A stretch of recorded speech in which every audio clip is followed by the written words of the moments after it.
Salukuyan tayo nga nandito ngayon sa Barangay Pinagbuhatan na kung saan ay magkakaroon ng clear boat launching ngayong umaga. At mga kaibigan, itong inyong nakikita, yan yung tinatawag nila na clear boat na gagamitin upang makuha itong na napakarami na mga water lily na nandito sa may ilog na to o creek. At ito nga ay pinuntahan ng ating Mayor Vico Soto at ang ilang City Council dito po. At ito nga po ay kasalukuyan natin nakikita ang pagbisita at tinignan ng ating Mayor Vico Soto itong ilan sa mga sinasagawa. Napakarami na mga water lily na nandito sa may ilog na to o creek. Hi everyone, good morning. May we direct the Mayor Vico Soto, MMDA Chairman, and CD Andy to please go here in the event area so we can officially start the program. Thank you so much.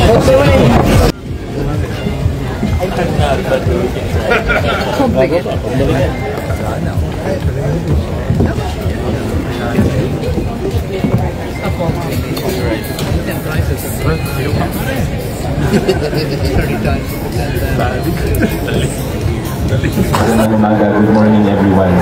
This is a good step forward. It's good to see the ClearBot in person or live in action. This morning we've been talking about this, we've been planning for this, and now we see how the innovation will be used to help clean up our rivers. Of course, we shouldn't forget the main source of the problem. We should continue to fight for a cleaner river, not just the river but all waterways. Alam naman natin, we know that water hyacinths thrive when the water is not so clean. There's fecal matter, etc. We know that, and we should address the roots of the problem rather than just the symptoms. But this, of course, is also a very welcome step forward and a good innovation. And it just goes to show that we should continue to innovate as we work for a cleaner river, cleaner waterways, and a better environment for everyone. Muli po, maraming salamat sa inyong lahat, and we're looking forward to continuing to seeing the ClearBot in action, and hopefully even more of these in our waterways. Maraming salamat and congratulations. Yeah, switch ko ako bababa. Yeah.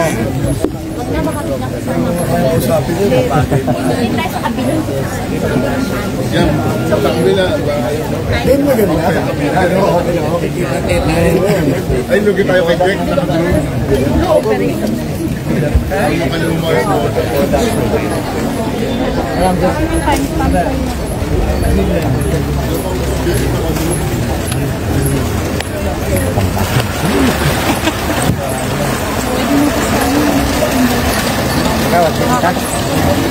Jauh kami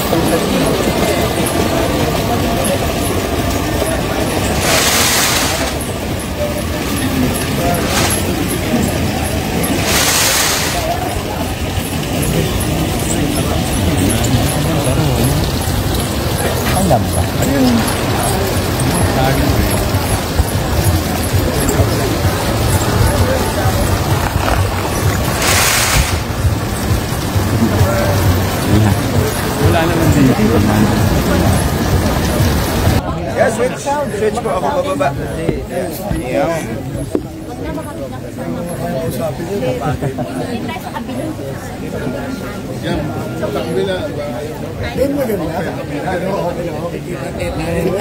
Ay, lugi tayo kay Greg.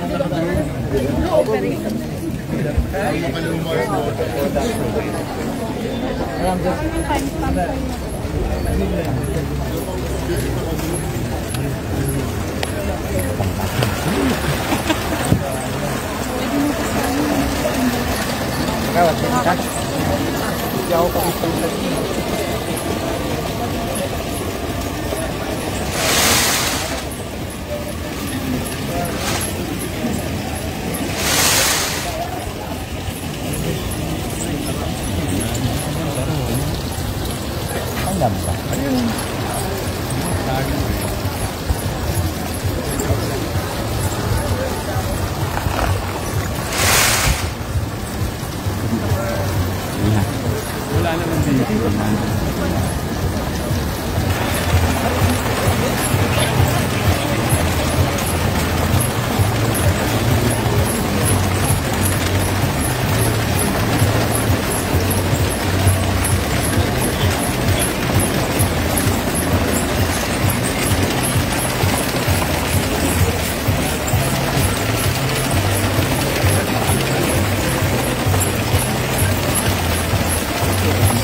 Yes, switch po ako bababa. Yan.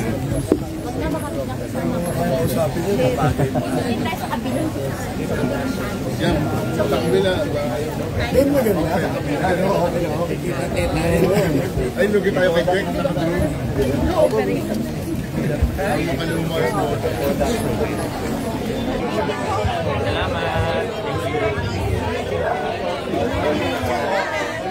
Next time na lang.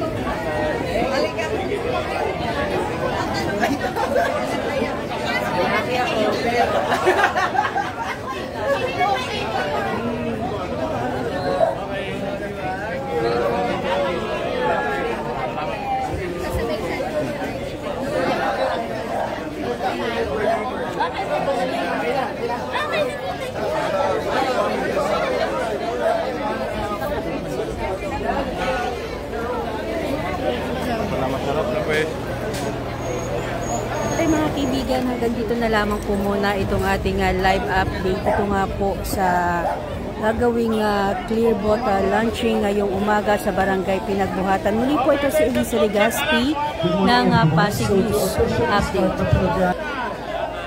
Lapit na mo!